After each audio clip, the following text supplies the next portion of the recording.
La foule retint son souffle lorsque le bourreau leva sa lame.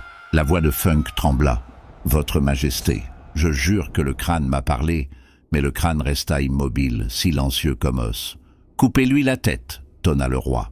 Quelques heures plus tôt, nous remontons le temps.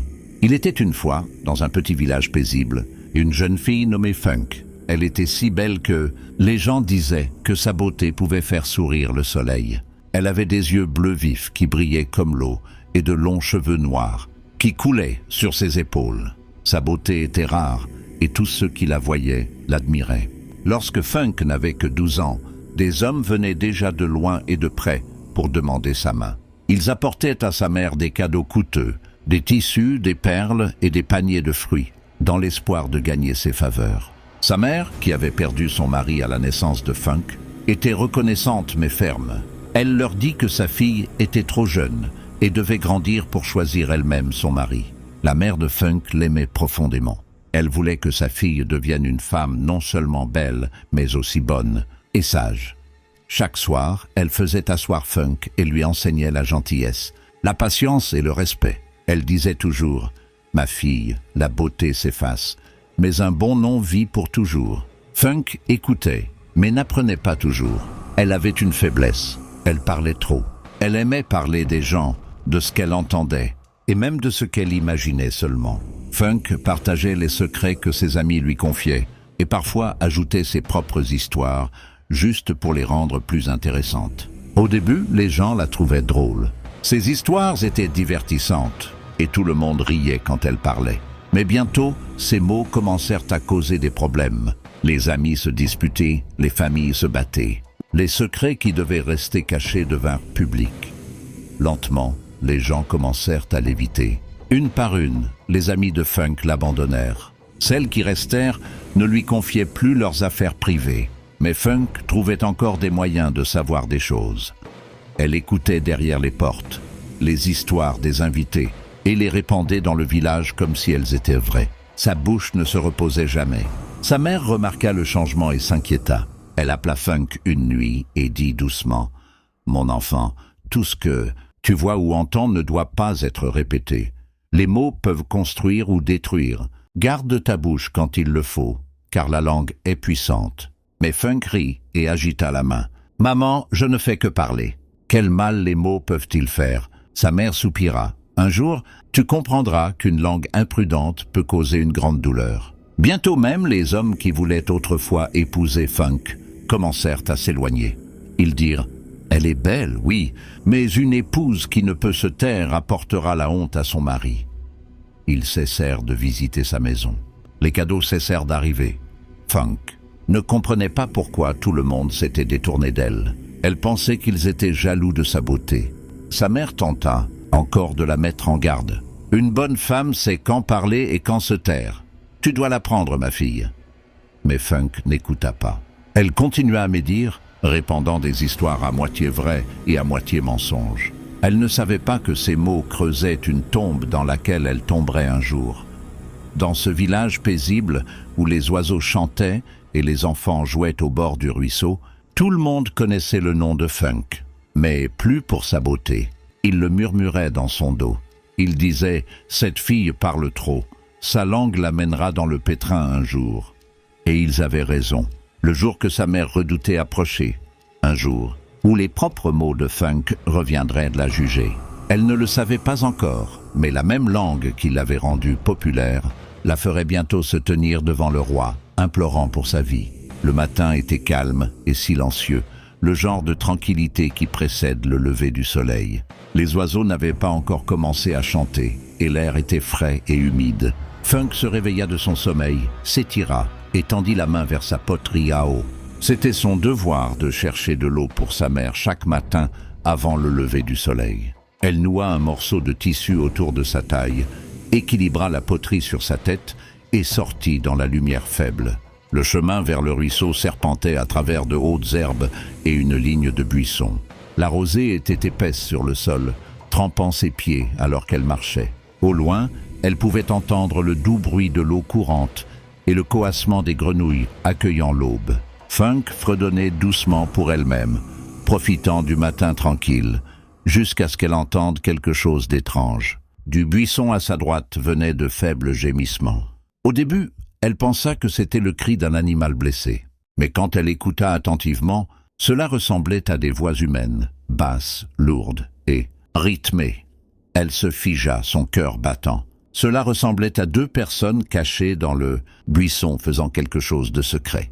La curiosité illumina son visage. Elle murmura pour elle-même « Qui pourrait être là si tôt ?» Sa première pensée fut de s'éloigner. Mais alors son habitude, la même que sa mère lui avait reprochée, prit le dessus. Elle devait savoir. Elle s'approcha sur la pointe des pieds, veillant à ne pas casser une brindille. Les voix devinrent plus claires. Le choc la remplit quand elle pensa comprendre ce qui se passait. Cela ressemblait à ses oreilles à 2 hommes, engagés dans ce que les villageois appelaient un acte interdit, une abomination. Les yeux de Funk s'écarquillèrent. Son souffle se coinça dans sa gorge. Elle voulait voir clairement, mais la peur la saisit. Et si elle la voyait et s'enfuyait? Et si elle l'attaquait?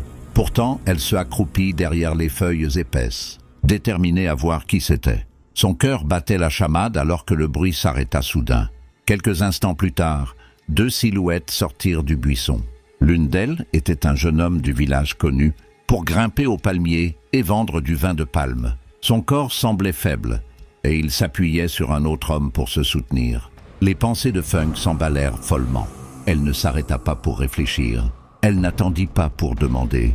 Au lieu de cela, elle poussa un cri fort et perçant qui résonna à travers le chemin forestier tranquille. « Abomination !» cria-t-elle. 2 hommes, je l'ai vu de mes propres yeux. Les hommes se retournèrent brusquement, surpris par son cri. Le jeune homme la regarda avec confusion, son visage pâle. « Funk, que dis-tu » demanda-t-il. Mais avant qu'il puisse en dire plus, elle avait déjà lâché sa poterie à eau et courait aussi vite que ses jambes le pouvaient. Son cœur battait d'excitation et de peur. Elle croyait avoir surpris un terrible péché et voulait être la première à le dire au roi. Lorsqu'elle atteignit le palais, le village commençait à se réveiller. Les gardes à la porte semblèrent surpris de voir une jeune femme courir en panique essoufflée. « Je dois voir le roi », haleta-t-elle. Quelques instants plus tard, elle se tint devant le roi, qui était assis tranquillement dans sa robe du matin.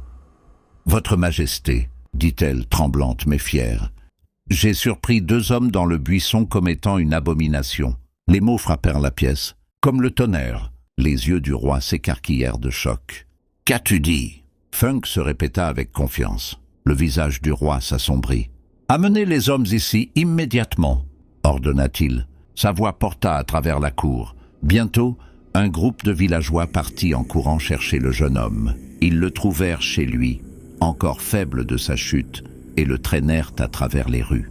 Ils le battirent avec des bâtons, crachèrent sur lui et l'insultèrent. « Pécheurs, honte de notre terre !» crièrent-ils. Le jeune homme les supplia d'écouter, mais personne ne le fit. Lorsqu'ils atteignirent le palais, ses vêtements étaient déchirés et son visage enflé. Devant le roi, le jeune homme tenta de parler à travers ses larmes. « Votre Majesté, » dit-il faiblement, « je suis tombé d'un palmier ce matin tôt. L'homme qui était avec moi était un étranger, un bon samaritain, qui m'a aidé à rentrer chez moi. C'est tout. » Mais Funk avança, son visage dur et sûr. « Il ment, » dit-elle fermement. « Je les ai vus de mes propres yeux. Je me suis caché et j'ai regardé. Ils étaient ensemble dans ce buisson. » La foule murmura, chuchotant entre eux. L'autre homme, le prétendu aide, avait disparu. Personne ne pouvait le trouver. Les gens regardèrent le jeune homme avec dégoût. Le visage du roi était impassible. À cet instant, Funk se tenait droite, convaincue qu'elle faisait la bonne chose, ignorant que ses mots avaient encore allumé un feu qui sortirait bientôt de contrôle. Le soleil matinal s'était levé complètement sur le village au moment où la nouvelle se répandit comme une traînée de poudre. Les gens chuchotaient de maison en maison, sur le marché et le long des sentiers. Une abomination avait été commise, disait-il, et le roi avait ordonné que l'affaire soit jugée ce jour même. Les villageois se rassemblèrent devant le palais, leurs visages remplis de choc, de colère et de curiosité. Dans la cour du palais, le jeune homme était à genoux sur le sol, les mains liées dans le dos.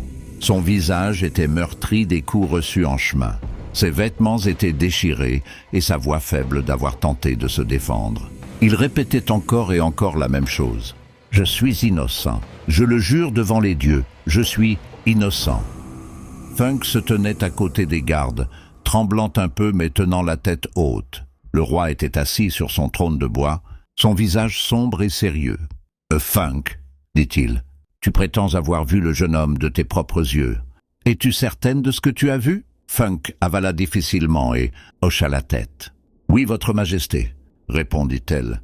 Je me suis caché près du buisson et je les ai vus de mes propres yeux. Il ne peut le nier. » La foule retint son souffle. Le roi se tourna vers le jeune homme. « Tu as entendu ce qu'elle a dit. Que dis-tu pour toi ?» Le jeune homme leva la tête, les yeux remplis de larmes. « Votre majesté, j'ai dit la vérité. Je suis monté à un palmier ce matin tôt pour tirer du vin. Mon pied a glissé et je suis tombé. L'autre homme qui était avec moi passait par là. Il m'a aidé à me relever. Je pouvais à peine marcher. C'est ce qu'elle a vu. Je vous en supplie, croyez-moi. » Le roi fronça les sourcils, regardant du jeune homme à Funk. « Où est cet autre homme ?»« Il s'est enfui, » dit l'un des gardes. « Nous avons cherché, mais il était introuvable. » Les villageois commencèrent à murmurer. Pour eux, c'était clair. Si l'homme s'était enfui, il devait être coupable. Des chuchotements remplirent l'air. Des mots de dégoût, de colère et de honte. Personne n'osait douter de l'histoire. À cet instant, Amara, la meilleure amie de Funk, se fraya un chemin à travers la foule. Son visage était pâle, ses yeux rouges d'avoir pleuré. Elle courut aux côtés de Funk et attrapa son bras. « Funk » murmura-t-elle désespérément. « Dis-moi la vérité, qu'as-tu exactement vu ?» Funk se tourna vers elle, surprise par la question. « Je te l'ai déjà dit, » dit-elle, obstinément. « Je l'ai vu de mes yeux. Je ne mens pas. » Des larmes coulèrent sur les joues d'Amara. « S'il te plaît, ma sœur, » supplia-t-elle doucement. « Tu sais quelle est la punition pour cela? Si tu te trompes, cet homme mourra pour quelque chose qu'il n'a pas fait. Réfléchis, Funk, réfléchis. » Funk détourna le regard, se mordant la lèvre. Au fond d'elle, la peur commença à s'insinuer dans son cœur. Elle n'avait jamais imaginé que ces mots mèneraient à quelque chose d'aussi grave. Mais les yeux de la foule étaient sur elle, et la fierté retenait sa langue. « J'ai vu ce que j'ai vu, » dit-elle enfin. Amara s'effondra et pleura, ses cris résonnant à travers le palais. Le roi, ne voyant aucune raison d'attendre, leva son bâton. La loi du pays doit tenir. Que le pécheur soit enterré vivant avant le coucher du soleil. Des halètements et des murmures remplirent l'air. Le jeune homme hurla, secouant violemment la tête. « S'il vous plaît, votre majesté, je suis innocent, je vous en supplie. » Mais ses cris tombèrent dans des oreilles sourdes. Les gardes l'emmenèrent alors que la foule suivait. Dans l'après-midi, une fosse peu profonde avait été creusée au bord du village. Le jeune homme fut jeté dedans, son visage couvert de poussière. Les villageois entourèrent la fosse, regardant en silence alors que les bourreaux commençaient à pelleter du sable sur son corps. Lorsque la terre atteignit sa poitrine, le jeune homme tourna la tête et fixa ses yeux sur Funk, qui se tenait tremblante à distance. Sa voix était faible mais remplie de feu. « Funk !» cria-t-il. « Si vraiment je suis coupable, que les dieux me jugent. Mais si je suis innocent, que ta bouche, la même bouche qui m'a condamné, soit la fin de ta vie. » Les villageois retinrent leur souffle, mais Funk se figea, incapable de bouger. Le dernier hurlement du jeune homme fut avalé par le bruit du sable. La dernière pelletée tomba, couvrant complètement son visage. Le sol devint immobile. Le cœur de Funk battait vite. Elle voulait parler pour reprendre ses mots, mais il était trop tard. La foule commença à partir, chuchotant l'histoire les uns aux autres. La loi avait été appliquée, les dieux avaient été apaisés. Mais l'écho de la malédiction du jeune homme la suivit chez elle ce soir-là, se répétant dans ses oreilles à chaque pas. « Ta bouche sera la fin de ta vie. » Le jour après la mort, le village était calme. L'air semblait lourd, comme si la terre elle-même pleurait. Personne ne parlait fort. Même les oiseaux semblaient chanter plus doucement. Le site d'enterrement du jeune homme était encore frais, le sol sombre et humide des larmes et de la sueur des villageois qui l'avaient vu mourir. Mais tandis que la plupart des gens essayaient de passer à autre chose, une personne ne pouvait pas. Amara. Amara avait été la meilleure amie de Funk depuis l'enfance. Elles avaient grandi ensemble, puisé de l'eau au même ruisseau, partagé des repas et confié des secrets les unes aux autres. Mais depuis la mort du jeune homme, Amara était devenue l'ombre d'elle-même. Elle ne souriait plus, ni ne parlait. Ses yeux, autrefois vifs et pleins de chaleur, regardaient maintenant vides et distants. Elle cessa de manger, elle cessa de boire. Elle passait ses journées enfermée dans sa petite hutte, fixant l'espace. Les gens du village chuchotaient que le cœur d'Amara s'était brisé en deux. Certains disaient qu'elle avait des sentiments pour le jeune homme, mais ne les avait jamais exprimés. D'autres disaient que c'était simplement la culpabilité que les mots de sa meilleure amie avaient tué un homme innocent. Funk, en revanche, essaya de vivre comme si tout était normal. Pourtant, au fond de son cœur, elle était agitée. Chaque fois qu'elle fermait les yeux, elle voyait le visage du jeune homme dans la fosse couvert de sable et entendait ses derniers mots résonner dans sa tête. « Ta bouche sera la fin de ta vie ». Ces mots la hantaient comme une ombre qui ne partait pas. Elle essaya de réconforter Amara, espérant qu'en aidant son amie, elle pourrait aussi faire taire sa propre culpabilité. « Amara », dit-elle doucement un après-midi, apportant un bol de riz à sa porte. « S'il te plaît, mange quelque chose. Tu vas te rendre malade, cela fait des jours. » Mais Amara ne bougea pas. Elle était assise sur son tapis, le dos à la porte, le visage tourné vers le mur. Elle ne parla pas, ne cligna pas des yeux.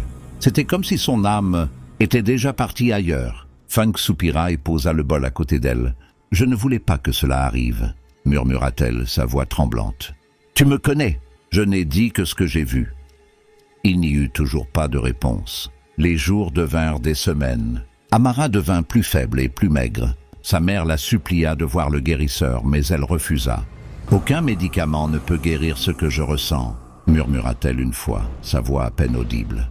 Ce fut la dernière fois que quelqu'un l'entendit parler. Funk devint plus inquiète chaque jour qui passait. La culpabilité dans son cœur était devenue plus lourde. Elle priait chaque nuit pour le pardon, mais la paix ne venait jamais. Elle essaya encore et encore de visiter Amara, mais c'était comme parler à un fantôme. Puis, un matin lumineux, Funk décida d'apporter de la nourriture elle-même, quelque chose de chaud, quelque chose qui pourrait faire manger son ami. Elle cuisit de la bouillie de yam, l'emballa soigneusement et marcha jusqu'à la maison d'Amara. En approchant, elle remarqua à quel point tout était immobile. La porte d'entrée était ouverte, mais il n'y avait aucun bruit, aucun mouvement. « Amara » appela-t-elle doucement. Pas de réponse. Ses yeux se tournèrent vers l'oranger qui se dressait devant la maison, celui qui fleurissait toujours de fruits mûrs. Au début, elle pensa voir un morceau de tissu accroché à l'une des branches, mais quand elle regarda de plus près, son cœur s'arrêta. Là, se balançant doucement dans la brise matinale, se trouvait le corps d'Amara. Son cou était noué avec un long morceau de tissu blanc. Ses pieds pendaient au-dessus du sol. Le bol de nourriture glissa des mains de Funk et se brisa par terre. « Amara, non, non !» hurla-t-elle et courut vers elle, mais il était trop tard. La vie dans les yeux de son ami était partie. Les villageois accoururent au son du cri de Funk. Certains s'évanouirent, d'autres pleurèrent bruyamment. Ils descendirent Amara et posèrent son corps par terre. Funk s'agenouilla à côté d'elle, tremblant sans contrôle. « Oh, pourquoi ?» cria-t-elle. « Pourquoi m'as-tu laissé comme ça ?» Pendant des jours, elle pleura sans repos. Elle refusa de manger ou de se laver. Sa mère essaya de la consoler, mais rien ne pouvait apaiser sa douleur. L'enterrement fut calme. Seuls quelques amis assistèrent. Funk pleura jusqu'à ce que ses yeux gonflent, murmurant encore et encore. « Pardon, ma sœur, je suis tellement désolée. » Quand ce fut fini, elle se tint seule près de la tombe, fixant le monticule de terre. Le monde semblait plus vide. Amara était partie. Le jeune homme était parti. Et bien que la vie dans le village revienne lentement à la normale, le cœur de Funk ne le fit jamais. Chaque rire qu'elle entendait, chaque chuchotement dans son dos lui rappelait la malédiction qu'elle portait. Le temps avança, mais le poids de la culpabilité ne la quitta jamais. Il la suivait comme une ombre, murmurant dans son esprit chaque nuit. « Ta bouche sera la fin de ta vie ». Le soleil était haut sur le village lorsque Funk décida d'aller dans la forêt chercher du bois. Sa mère l'avait envoyée auparavant, mais ce jour-là, elle y alla seule. Elle avait besoin de temps pour réfléchir, pour éclaircir son esprit des chuchotements qui la suivaient partout. Depuis la mort d'Amara, les gens avaient commencé à l'éviter encore plus. Où qu'elle marche, les voix baissaient et les yeux se détournaient. Elle pouvait sentir la froide distance de leur jugement et cela lui serrait la poitrine. « Je vais juste ramasser du bois et rentrer », murmura-t-elle pour elle-même, essayant d'ignorer l'inquiétude qui s'accrochait à son cœur. Elle prit sa petite hache et une corde et se dirigea vers le chemin de la forêt. Au début, le chemin était familier. Les oiseaux chantaient des branches et la lumière du soleil filtrait à travers les trous dans les feuilles. La forêt avait toujours été un endroit calme, un refuge pour ceux qui avaient besoin de réfléchir. Mais alors que Funk allait plus profond, l'air commença à changer. Les arbres devinrent plus hauts et plus épais, leurs ombres se chevauchant jusqu'à ce que le sol devienne sombre. Le bruit des oiseaux disparut. Seul le craquement de ses pas brisait le silence. Elle regarda autour d'elle et réalisa qu'elle s'était égarée plus loin qu'elle n'était jamais allée. « Cela ne ressemble pas au chemin que je connais », murmura-t-elle nerveusement. Pourtant, elle continua, espérant trouver 1 ou 2 bûches sèches avant de rentrer. Les minutes devinrent des heures. Plus elle allait profond, plus elle se sentait perdue. L'air était lourd et immobile, le genre de silence qui fait frissonner la peau. La peur s'insinua lentement dans son cœur. « Où suis-je » dit-elle à voix haute, sa voix tremblante. Elle se tourna, mais chaque direction semblait la même. Des arbres interminables, aucun signe de chemin. La panique monta dans sa poitrine. Elle commença à marcher plus vite, presque courant maintenant, ses yeux scrutant à gauche et à droite pour un signe familier. C'est alors que cela arriva. Elle marcha sur quelque chose de dur et rond. Un craquement creux résonna sous son pied. Elle baissa les yeux et ce qu'elle vit figea son sang. Un crâne humain gisait, à moitié enterré dans la terre, ses orbites vides la fixant. Funk halta et trébucha en arrière, son cœur battant la chamade. Avant qu'elle puisse bouger à nouveau, une voix claqua brusquement. « Et fais attention où tu vas, femme !» Funk hurla et faillit tomber. Ses yeux scrutèrent follement autour, cherchant qui avait parlé. Mais il n'y avait personne, juste le crâne par terre. « Qui a dit ça ?» murmura-t-elle, sa voix tremblante. « Moi !» répondit le crâne, sa mâchoire bougeant légèrement. « Tu as marché sur moi. Essaies-tu de me tuer encore ?» La bouche de Funk s'ouvrit grande. « Tu es mort. Comment peux-tu parler ?»« Je ne sais pas, » dit le crâne avec un rire amer. « Je sais juste que je peux, et je connais la douleur quand je la sens. » Funk resta figé, fixant avec incrédulité. Puis, la curiosité commença à remplacer sa peur. Elle se accroupit plus près, les yeux écarquillés. C'est incroyable. Un crâne qui parle. Personne ne me croira. Je dois le dire à tout le monde sur cela. Le ton du crâne changea en colère. N'ose pas, avertit-il. Ne parle pas de moi à quiconque. C'est une forêt interdite. Les vivants ne sont pas censés être ici. Funk cligna des yeux, confuse. Pourquoi pas? Qu'y a-t-il de si mal? Le crâne soupira. C'est ma bouche qui m'a amené ici. Ma langue m'a trahi dans la vie, et maintenant je suis piégé parmi les morts. Je ne veux pas que tu souffres du même sort. Funk hésita. Le mot la frappa comme une cloche, mais son excitation était plus forte que sa peur. « Je promets, » dit-elle, rapidement hochant la tête. « Je ne le dirai à personne. » Le crâne sembla se détendre. « Bien, » murmura-t-il. « Tiens ta parole, et peut-être vivras-tu assez longtemps pour voir une autre aube. » Funk avala difficilement. « Peux-tu me montrer le chemin pour sortir ?» demanda-t-elle doucement. Pendant un long moment, le crâne resta silencieux. Puis il dit « Suis le vent, il te ramènera. » Funk se tourna et remarqua une légère brise agitant les arbres, pliant les feuilles dans une direction. Elle la suivit soigneusement, jetant un dernier regard en arrière. Les yeux creux du crâne semblaient la regarder partir. Lorsqu'elle trouva son chemin pour sortir, le soleil se couchait déjà. Son cœur battait encore de l'étrange rencontre, mais l'excitation brûlait dans sa poitrine. Elle avait rencontré quelque chose que personne dans son village n'avait jamais vu. Un crâne qui parle. Elle sourit pour elle-même, oubliant l'avertissement. « Quand ils entendront cela, ils croiront enfin que je suis spéciale, » murmura-t-elle. Mais alors qu'elle rentrait chez elle, la forêt derrière elle murmura doucement, comme si les arbres eux-mêmes l'avertissaient. Certains secrets ne doivent pas être racontés. Lorsque Funk atteignit la maison, son cœur battait encore. Son visage rayonnait d'excitation et sa voix tremblait d'énergie essoufflée. Elle lâcha le fagot de bois à la porte et cria « Maman, tu ne croiras pas ce qui vient d'arriver !» Sa mère leva les yeux du tapis où elle séchait du piment. « Qu'est-ce que c'est, mon enfant? Pourquoi respires-tu comme si tu avais vu un fantôme? »« Maman, c'est plus qu'un fantôme !» dit Funk avec empressement, les yeux brillants. « J'ai rencontré un crâne qui parle dans la forêt. Il m'a parlé, maman.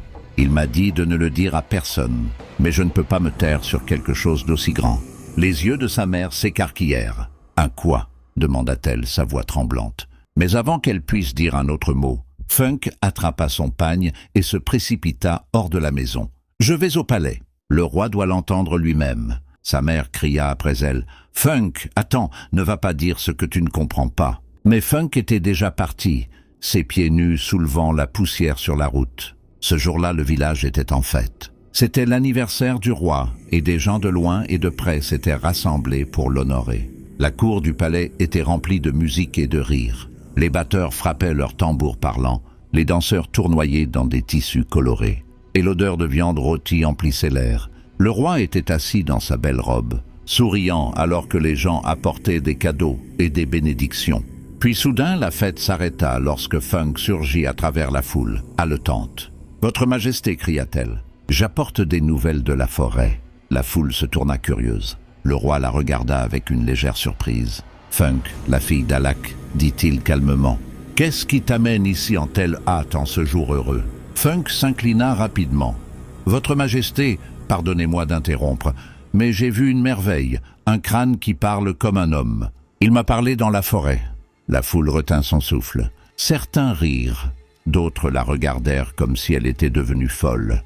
Le roi rit doucement. « Un crâne qui parle, dis-tu ?»« Oui, Votre Majesté, » insista Funk. « Il m'a parlé clairement. Il m'a averti de ne le dire à personne, mais je ne pouvais pas garder un tel miracle pour moi. » Le roi s'adossa à son trône, amusé. « Mon enfant, peut-être rêvais-tu.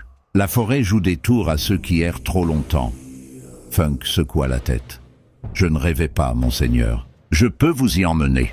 Je peux vous montrer où il gît. » Les rires s'arrêtèrent. Le roi haussa les sourcils. « Tu es certaine de cela? Je le jure devant les dieux, » dit-elle audacieusement. Un murmure traversa la foule. Tout le monde chuchota avec émerveillement. Certains la crurent. D'autres pensèrent qu'elle cherchait seulement l'attention encore. Le roi se leva lentement, son collier d'or scintillant à la lumière. « Alors, avant que nous partions, réponds-moi une question. » La cour devint silencieuse. « Si nous allons dans cette forêt et ne trouvons pas de crâne qui parle, que doit-on te faire ?» Funk se tint droite, relevant le menton avec fierté. « Si je mens, dit-elle fermement, alors qu'on me coupe la tête. » Un halètement balaya la foule. Personne ne s'attendait à ce qu'elle fasse une telle promesse audacieuse. Même le roi sembla impressionné. « Tu parles avec confiance, » dit-il. « Alors qu'il en soit ainsi, allons voir cette merveille à toi. » L'excitation remplit l'air. Les hommes saisirent des torches et des bâtons. Les femmes murmurèrent des prières. Et les enfants coururent derrière la foule, alors que le roi menait la procession vers la forêt. Funk marchait fièrement devant, son cœur battant vite, non de peur, mais de fierté. Lorsqu'ils arrivèrent à la forêt, les gens se dispersèrent, suivant Funk jusqu'à ce qu'elle s'arrête près d'un grand arbre. « Ici, » dit-elle, pointant avec empressement. « C'est là que je l'ai rencontré. » Ils regardèrent en bas, et en effet, il y avait un crâne gisant dans l'herbe. La foule retint encore son souffle. Le roi sourit faiblement et avança. « Voyons ce miracle, » dit-il. « Parle, crâne. » Nous sommes venus, mais le crâne ne dit rien. Le vent souffla doucement, faisant bruisser les feuilles. Le roi fronça les sourcils. Il se pencha, sa robe royale effleurant le sol. « Parle !» répéta-t-il plus fort cette fois. Toujours le silence. Le roi le ramassa et le secoua doucement. « Allons, crâne, ne ridiculise pas la fille qui croit en toi. » Les gens rirent nerveusement. Toujours rien. Le crâne était inerte. L'amusement du roi se tourna en colère. Ses yeux durcirent alors qu'il se tourna vers Funk. « Tu as dit que ce crâne pouvait parler. Où sont ces mots maintenant ?» Le cœur de Funk commença à battre la chamade. Ses mains tremblèrent. « Il a parlé avant, Votre Majesté. Je le jure. » Elle tomba à genoux près du crâne et commença à supplier. « S'il te plaît, parle encore. S'il te plaît, ou ils me tueront. » Elle le secoua, pleurant, mais le crâne resta immobile, juste un os froid et sec sous ses mains. La foule murmura déçue. Certains détournèrent le regard, d'autres secouèrent la tête, et alors que Funk était à genoux dans la terre, sa fierté s'effondrant, elle réalisa trop tard que sa propre bouche l'avait encore menée au bord du désastre. La forêt était silencieuse. La foule qui avait suivi Funk resta figée d'incrédulité. Le visage du roi, autrefois rempli d'amusement et de curiosité, brûlait maintenant de fureur. Sa belle robe, brodée d'or, se balançait légèrement dans le vent alors qu'il fixait la fille qui avait gaspillé son temps et l'avait humiliée dans son propre anniversaire. « Tu as moqué le trône », dit-il d'une voix basse et dangereuse. « Tu as fait de ton roi et de son peuple des fous. » Funk tomba à genoux, des larmes coulant sur son visage. « S'il vous plaît, votre majesté, je vous en supplie. Il a parlé avant. Je ne mens pas. Il m'a vraiment parlé. » Sa voix tremblait, mais le roi ne s'adoucit pas. « Assez, rugit-il. J'en ai assez de ta langue folle. » Il se tourna vers le bourreau, un homme grand avec une cicatrice sur le visage. « Apporte ta lame, ordonna le roi, que sa punition corresponde à ses mots. » Le bourreau avança lentement, dégainant sa machette. Le tranchant argenté luisait sous le soleil. Les villageois retinrent leur souffle et reculèrent. Certains couvrirent leurs yeux. Mais avant que l'homme puisse faire un autre pas, le roi leva la main. Sa patience était épuisée. « Non, dit-il froidement. La langue de cette fille nous a tous trompés. Je prononcerai la punition moi-même. » Il arracha la machette des mains du bourreau. La foule devint silencieuse. Même le vent sembla s'arrêter. La mère de Funk, qui avait couru tout le chemin depuis le village après avoir entendu la nouvelle, arriva juste au moment où le roi levait la lame. « S'il vous plaît, monseigneur » cria-t-elle, tombant à genoux. « Elle n'est qu'une enfant, épargnez-la » Mais le roi ne répondit pas. Son visage était dur comme la pierre. Funk sanglota, secouant la tête. « S'il vous plaît, votre majesté, pardonnez-moi. Je ne voulais pas mentir. » La voix du roi tonna, coupant l'air comme le tonnerre. « Que les dieux jugent tes mots. » Et d'un seul mouvement vif, il abattit la machette. Le bruit fut sec, une coupe nette. La foule retint son souffle alors que la tête de Funk tomba par terre, ses cheveux se répandant sur le sol de la forêt. Son corps s'affaissa à côté, immobile et sans vie. Puis, avant que quiconque puisse bouger, un bruit étrange remplit l'air. C'était un rire. Le crâne, qui gisait tranquillement aux pieds de Funk, commença à rire fort, un rire glaçant qui résonna à travers la forêt. Les gens hurlèrent et trébuchèrent en arrière de terreur. Certains se retournèrent et coururent, tandis que d'autres se figèrent sur place, trop effrayés pour respirer. Le roi resta immobile, les yeux écarquillés d'incrédulité. La machette, encore tachée de sang, tremblait légèrement dans sa main. Il s'approcha du crâne et exigea « Pourquoi ris-tu? Pourquoi n'as-tu pas parlé quand je t'ai appelé plus tôt ?» Les yeux creux du crâne semblèrent briller faiblement alors qu'il répondit d'une voix à la fois calme et cruelle. « Je l'ai avertie de ne le dire à personne.